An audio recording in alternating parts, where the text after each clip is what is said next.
À 67 ans, Cécilia Attias a enfin avoué ce que personne n'avait jamais imaginé.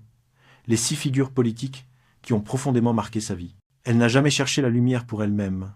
C'est dans l'ombre du pouvoir qu'elle a longtemps observé les âmes qui le portaient. Derrière le regard calme et la voix mesurée, se cache une femme façonnée par la fidélité, la lucidité et un sens aigu de la responsabilité publique. Pendant des années, on l'a réduite à un rôle.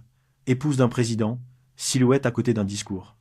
Pourtant, Cécilia n'a jamais été une simple spectatrice.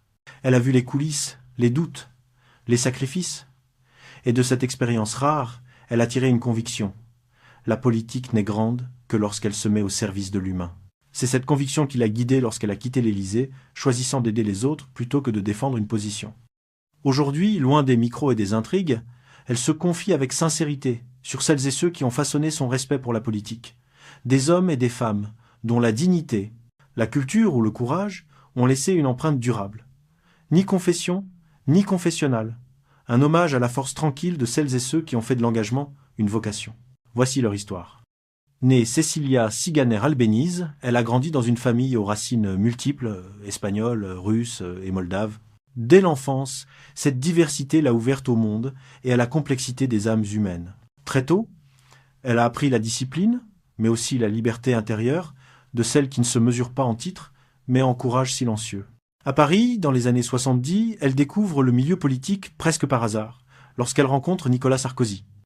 Ensemble, ils avancent dans un univers exigeant, fait d'ambition et de devoir. On la voit aux côtés de son mari, puis aux côtés de la France, lors des années décisives où chaque mot, chaque regard pouvait devenir symbole. Pourtant, derrière les apparences, Cécilia s'interrogeait déjà « Que vaut le pouvoir s'il ne change pas la vie de ceux qu'on prétend servir ?» En 2007, son départ de l'Élysée bouleverse le pays. Mais pour elle, ce n'est pas un scandale, c'est un choix d'authenticité.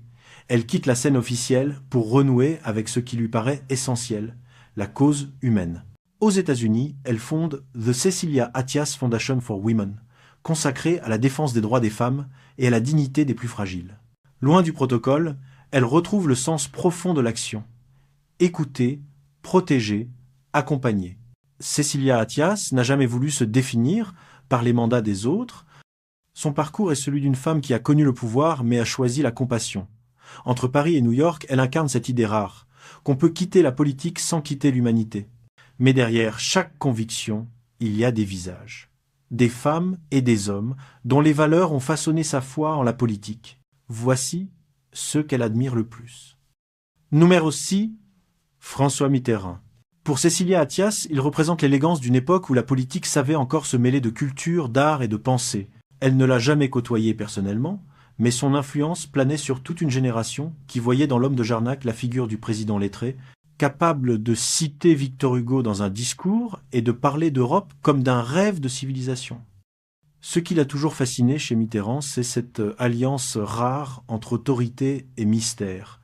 Il incarnait un pouvoir qui ne criait jamais, mais qui pesait à chaque mot. Dans son regard, Cécilia voyait l'intelligence d'un homme conscient des failles humaines et pourtant déterminé à laisser une trace. Elle admirait sa capacité à donner aux politiques une dimension presque philosophique. Gouverner, pour lui, c'était penser avant d'agir.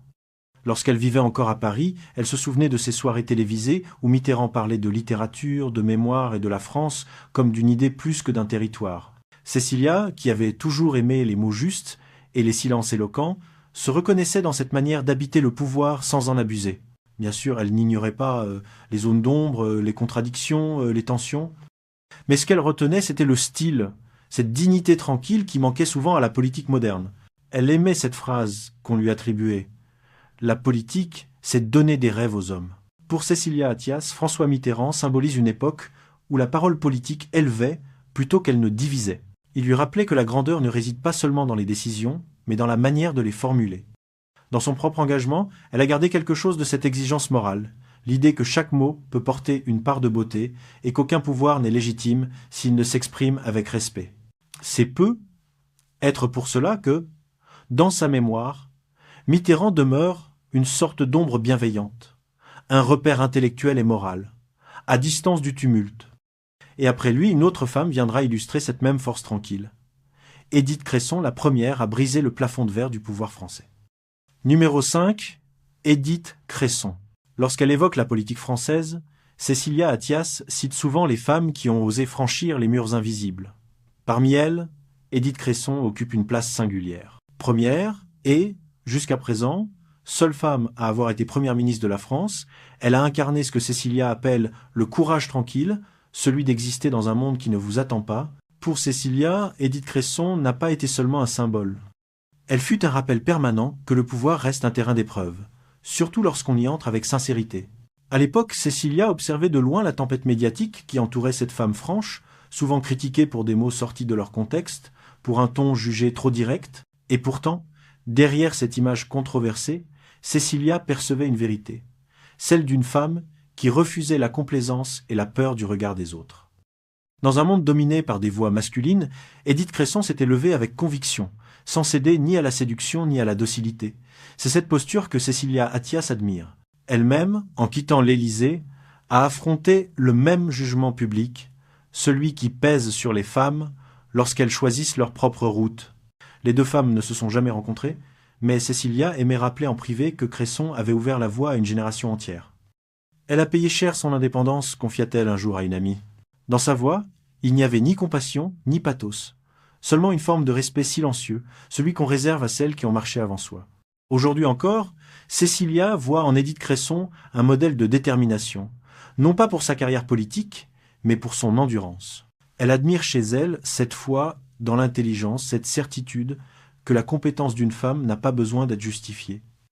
Dans le miroir de l'histoire, Cécilia Attias retrouve ainsi une leçon simple.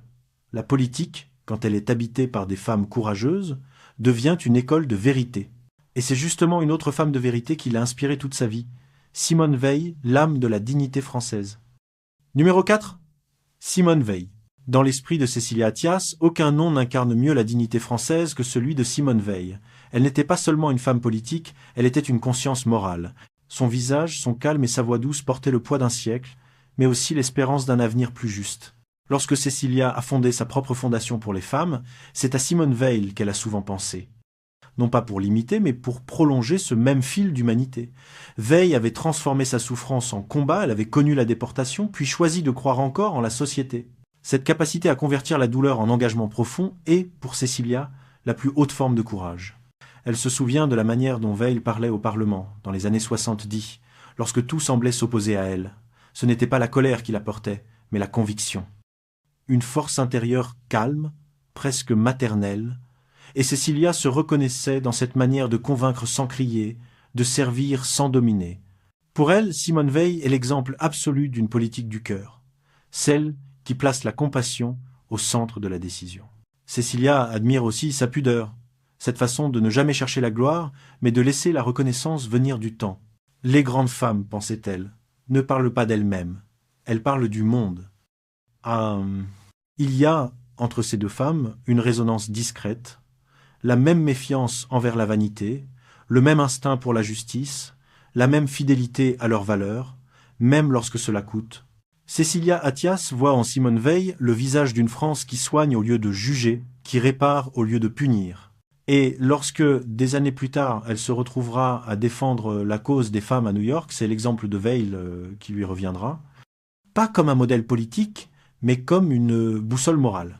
Après Simone Veil, une autre figure, venue d'outre-Atlantique, l'inspirera par son élégance et sa modernité. Michelle Obama, la première dame qu'elle aurait aimé voir en France. Numéro 3, Michelle Obama. Pour Cécilia Attias, Michelle Obama incarne la modernité d'une nouvelle féminité politique. Elle n'est pas élue, elle n'a jamais exercé de mandat, et pourtant, son influence dépasse les frontières. Ce paradoxe fascine Cécilia, une femme qui, sans chercher le pouvoir, a su en redéfinir les codes. Lorsqu'elle découvre les premiers discours de Michelle Obama, elle est frappée par cette alliance entre intelligence et bienveillance. Dans un monde où la politique devient souvent un spectacle, Michelle parle de famille, d'éducation, de respect. Elle touche le cœur avant l'esprit. Et pour Cécilia, c'est là que réside la vraie force du leadership. Savoir rassembler sans diviser, inspirer sans dominer. En 2013, dans une interview, Cécilia confiera: la France aurait besoin d'une première dame à la Michelle Obama. Ce n'était pas une comparaison, mais un souhait. Elle admirait chez Michelle cette façon de transformer un rôle protocolaire en mission sociale. Derrière le sourire et l'élégance, il y avait une constance, une rigueur morale, une détermination à donner du sens à la visibilité. Cécilia se reconnaissait dans cette approche, la volonté d'exister sans éclipser, d'agir sans bruit, d'être utile sans réclamer la reconnaissance. Les deux femmes partagent une même philosophie, celle de l'influence douce, du geste plus fort que la parole. Pour Cécilia, Michelle Obama représente une génération de femmes qui n'ont pas besoin de se battre pour exister, mais qui existent pour changer le monde.